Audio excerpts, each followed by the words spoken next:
السلام علیکم ورحمۃ اللہ وبرکاتہ۔ بسم اللہ الرحمن الرحیم۔ بچپن گاؤں میں گزرا تھا، یہاں کی ریت عجب دیکھی۔ لڑکیوں کی شادی 12-13 برس میں کر دی جاتی تھی، شاید اس وجہ سے کہ لڑکیاں غلط راستے سے بچ جائیں، کیونکہ تعلیم عام نہیں تھی، لہٰذا غیرت کے نام پر قتل بھی یہاں ایک قابل فخر بات سمجھی جاتی تھی۔ میرے والد نے 2 شادیاں کی، پہلی بیوی سے میں نے جنم لیا اور دوسری شادی انہوں نے محض اس وجہ سے کی کہ ان کے چچا کی بیٹی کا خاندان میں کوئی رشتہ موجود نہیں تھا اور چچا اولاد نرینہ سے محروم تھے۔ ان کی 6 بیگھے زمین ان کی بیٹی سائرہ کو جانی تھی، لہٰذا ابا نے اپنی چچا سے 6 بیگھے زمین کے خاطر دوسری شادی کر لی۔ ابا کو اللہ نے ایک بیٹا دیا جو میرا سگا بھائی تھا، دوسری بیوی سے ایک بیٹی پیدا ہوئی، میری شادی ہو گئی۔ شوہر بھی ماں باپ کے اکلوتے بیٹے ہی تھے۔ سسر صاحب نے اپنی بیٹی میرے بھائی کے نکاح میں دے کر مجھے اپنے بیٹے کے لیے حاصل کیا اور وٹے سٹے کی رسم کو پورا کیا۔ میری 2 نندیں تھیں، آسمہ اور سائمہ۔ آسمہ تو میری بھابھی بن گئی، مگر سائمہ کا رشتہ کرنا مشکل ہو گیا، وہ یوں کہ اس کے بدلے جو لڑکی آنی تھی اس کا نکاح کس سے ہوتا؟ میرے شوہر اکلوتے تھے، ان کا کوئی بھائی نہیں تھا کہ سائمہ کے بدلے آنے والی لڑکی کا اس کے ساتھ نکاح کیا جاتا۔ یہ مجبوری بن گئی کہ بدلے میں آنے والی لڑکی سے میرے شوہر کو نکاح کرنا پڑا۔ یوں میں سوکن والی اور وہ 2 بیویوں کے مالک بن گئے۔ جس روز راشد کا مدیحہ سے نکاح ہوا میں بہت زیادہ روئی۔ تب ساس نے مجھے گلے لگا کر کہا، طاہرہ مت رو، میں تیرے ساتھ ہوں، بس تو یوں سمجھ لے تیرے لیے گھر میں ایک نوکرانی آ رہی ہے، گھر کی مالکہ تو ہی رہے گی، وہ بس رسم پوری کرنے کی خاطر لائی جا رہی ہے۔ تجھے خبر ہے اگر ہم ان کی لڑکی نہ لیتے تو تیری نند کی ڈولی نہیں اٹھتی تھی، ہماری سائمہ عمر بھر کنواری بیٹھی رہ جاتی۔ جب میرے خاوند نے مدیحہ سے شادی کی اس وقت وہ 40 برس کے تھے اور 4 بچوں کے باپ تھے، جبکہ مدیحہ صرف 15 برس کی تھی، میری بیٹی سے صرف 1 برس بڑی تھی۔ گھر میں واقع اس کی حیثیت ملازمہ جیسی تھی، کوئی اسے منہ نہیں لگاتا تھا۔ ساس البتہ چپکے چپکے اسے چیزیں دے کر خوش کرنے کی کوشش کرتی اور ان کی کوشش ہوتی کہ مجھے ان باتوں کا پتہ نہ چلے۔ مدیحہ اتنی عقل مند نہ تھی، وہ نادان سی لڑکی تھی، اس گھر میں اس کا دل قطعی نہیں لگتا۔ اگر میری بیٹی زاہدہ اس کا ساتھ نہ دیتی، وہ دونوں چونکہ ہم عمر تھیں، لہٰذا ان کی آپس میں اچھی دوستی ہو گئی۔ زاہدہ کا بھی دل لگ گیا۔ بیٹی کو خوش دیکھ کر میں نے سوکن کو گوارا کیا۔ وہ بیچاری بھلا کب سوکن کہلانے کے مستحق تھی، اسے تو اپنا سر تک دھونا نہیں آتا تھا۔ پہلے تو میں اسے خار کھاتی تھی، پھر اس پر ترس کرنے لگی، اس کے بال دھو کر چوٹیاں بنا دیتی۔ دراصل مدیحہ بے حد معصوم اور تابع دار قسم کی لڑکی تھی، وہ میرے کام دوڑ دوڑ کر کیا کرتی تھی۔ اس نے مجھے کام کاج کے معاملے میں آرام دیا تو میرے دل میں اس کے لیے نرم گوشہ پیدا ہو گیا۔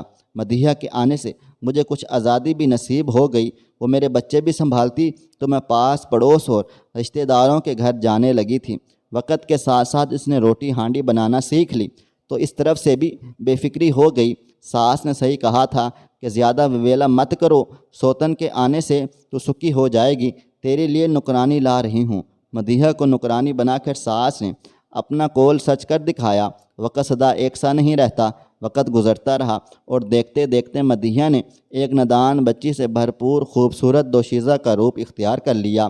مرد 40 کا ہو یا 60 کا، وہ سدا بہار ہی رہتا ہے۔ ادھر بچوں میں اضافے سے میرا رنگ روپ جاتا رہا اور ڈھلتی عمر نے میری صورت بگاڑ کر رکھ دی۔ مدیحہ کسی کھلتے گلاب جیسی تر و تازہ ہو گئی تھی۔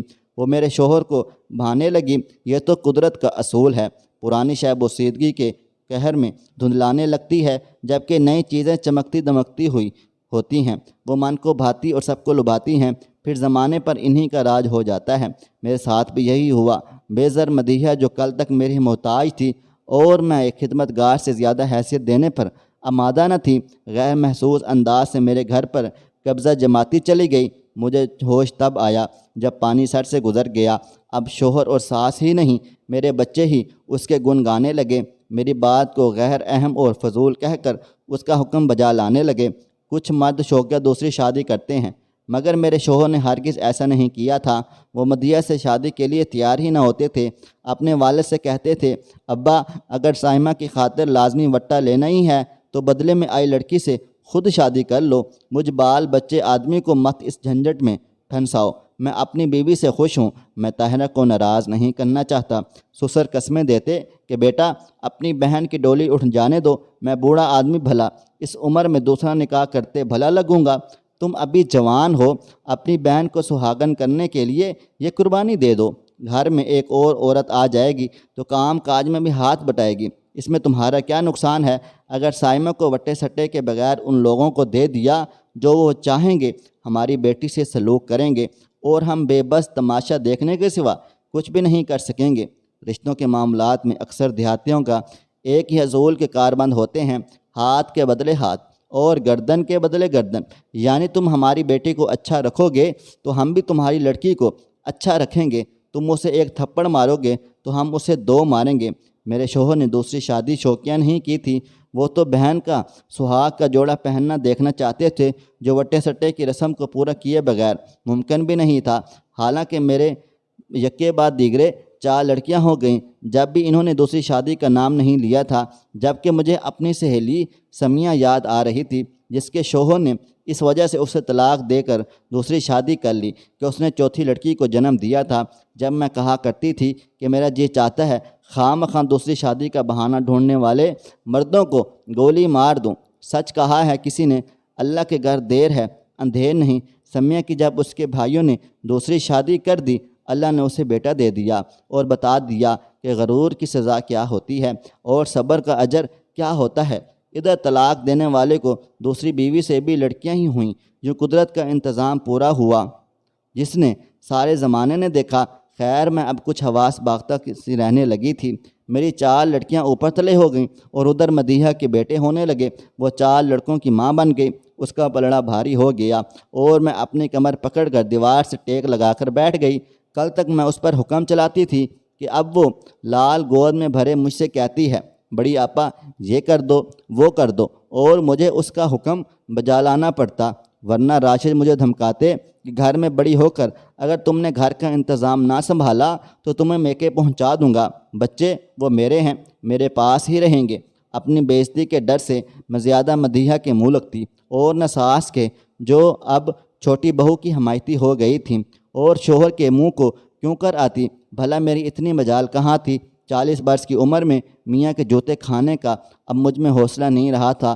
جب انسان بھوکا ہو تو حواس جاتے رہتے ہیں، وہ ریت کے سمندر میں جال پھینک کر بھی انتظار میں سوکھنے لگتا ہے کہ کون سی مچھلی پھنستی ہے۔ شوہر نے جب پوری طرح مجھ سے آنکھیں پھیر لی تو میری روح پیار کے 2 پل کو ترسنے لگی۔ جب عمر چھوٹی تھی، آزادی نہ تھی، اب مجھے آزادی مل گئی، جب چاہتی میکے چلے جاتی، کوئی نہ پوچھتا کہ کیوں گئی کہاں گئی، جیسے گھر والوں کو میں ضرورت ہی نہ رہی ہو۔ جی چاہتا کہ راشد مجھ سے باز پرس کرے کہ تم کہاں گئی تھی، کیوں اتنی دیر لگا دی، لیکن انہیں میری پرواہ ہی نہیں تھی۔ لگتا تھا وہ بھی یہی چاہتے ہیں میں زیادہ سے زیادہ ان کی نظروں سے دور رہوں، ان کی خوشیوں بھری زندگی میں جھاڑ کے کانٹے کی مانند موجود رہ کر ان کے دلوں میں چبھتی نہ رہوں۔ جب ہر طرف ویرانی چھائی ہو تو دل بجھا بجھا رہنے لگتا ہے۔ جی چاہتا کوئی دوست ہو، کسی سے باتیں کریں، حال دل بیان کر کے جی کا بوجھ ہلکا کریں۔ نہر کے کنارے بیٹھ کر ان دنوں کو یاد کیا کرتی تھی جب راشد سعد ہوتا، تب پت جھڑ میں بھی بہار نظر آتی تھی۔ بے شک ہر عورت کے تصور میں ایک تاج محل ہوتا ہے جو کہ اس کا گھر ہوتا ہے۔ میرا گھر میری محبت کا تاج محل اب میری آرزوؤں کا، میرے گزرے خوبصورت دنوں کا، میرے ماضی کا مدفن ہو گیا تھا۔ مدیحہ نے میری جنت پر قبضہ کر لیا، اب صرف ان دنوں کی یاد باقی رہ گئی تھی۔ مدیحہ میرے کمرے کی مالک بن گئی اور میں ایک کوٹھری میں جا پڑی جہاں ساس کی کوکھ مجھے رات بھر سونے نہ دیا کرتی تھی۔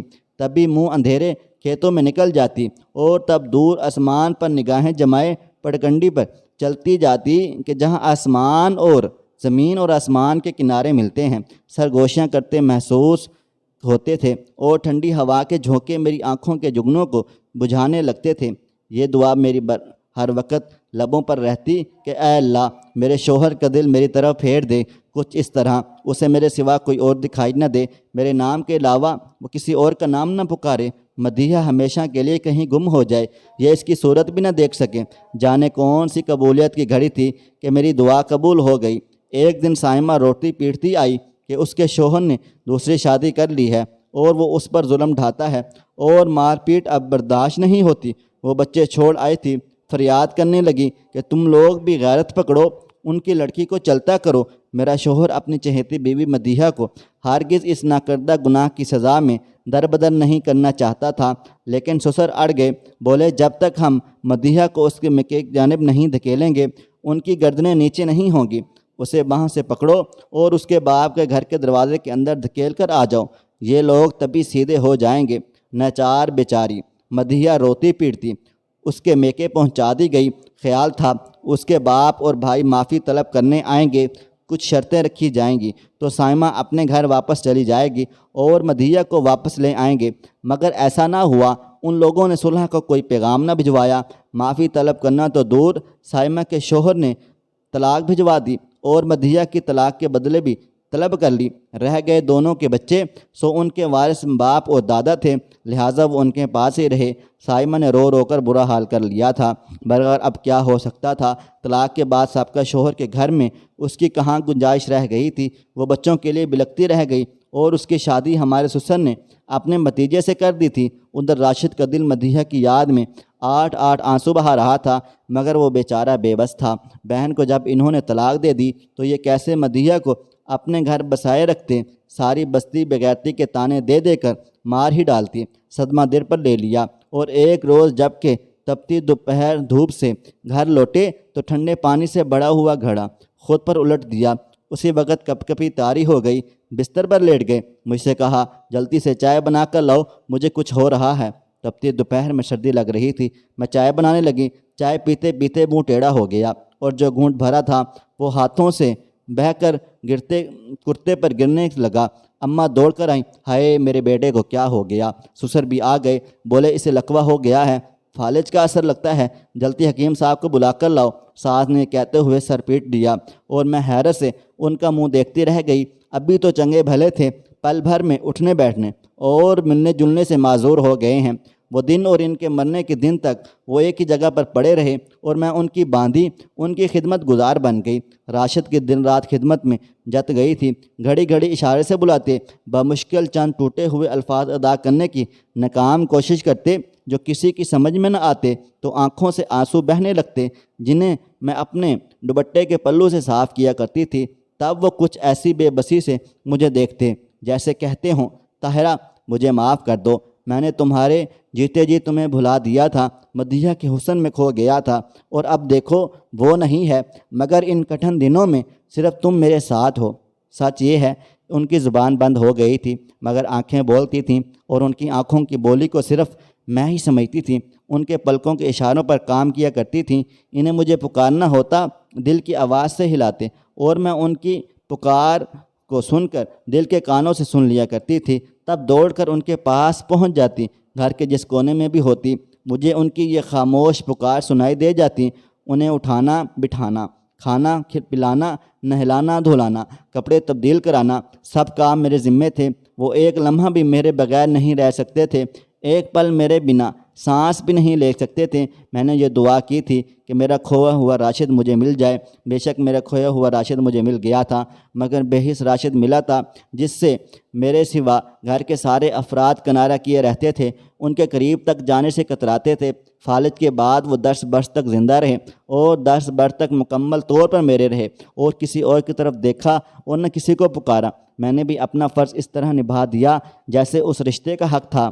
وہ میرے بچوں کے باپ تھے، ہو سکتا ہے مجھ سے بھی محبت کرتے ہوں، دیہاتی رواج کی بھینٹ اپنی محبت کو چڑھانے پر مجبور ہوئے ہوں۔ مدیحہ سے شادی میں بھی مصلحت ہوگی، میں نے اولاد کی صورت میں بیٹیاں دے سکیں اور اس نے 4 بیٹے دے دیے جن سے آج ان کی نسل آباد ہے، اور میری بچیاں اپنے ان 4 ستیلے بھائیوں کی بیویوں کے بدلے اپنے بھابھیوں کے بھائیوں سے بیاہ دی گئی ہیں۔ ان کے آپس میں رشتے بہت مضبوط ہیں، مگر میرا کسی سے کوئی رشتہ نہیں۔ مجھے یہی محسوس ہوتا ہے میں آج بھی اکیلی ہوں، جس طرح میں اکیلی آئی تھی ویسے ہی اکیلے اس جہان سے چلے جانا ہے۔ دوستو، وٹے سٹے کی شادی میری نظر میں بہت ہی ناپسندیدہ ہے، لیکن اگر وٹا سٹا یعنی بدلے کی شادی ہو بھی تو کسی بے گناہ کو سزا نہیں دینی چاہیے۔ آپ اس بارے میں کیا کہتے ہیں؟ اپنی رائے کومنٹ باکس میں ضرور دیجیے گا۔ دوستو، ویڈیو پسند آئی ہے اس ویڈیو کو لائک کریں، شیئر کریں۔ اگر آپ نے ابھی تک میرا چینل سبسکرائب نہیں کیا ہوا تو ابھی کے ابھی سبسکرائب کر لیں، ساتھ میں بیل آئیکن کو بھی ضرور پریس کر لیجئے گا تاکہ نئی اپلوڈ ہونے والی ہماری ویڈیوز کا نوٹیفیکیشن آپ کو بروقت ملتا رہے۔ مجھے اگلی ویڈیو تک اجازت دیں۔ اللہ حافظ۔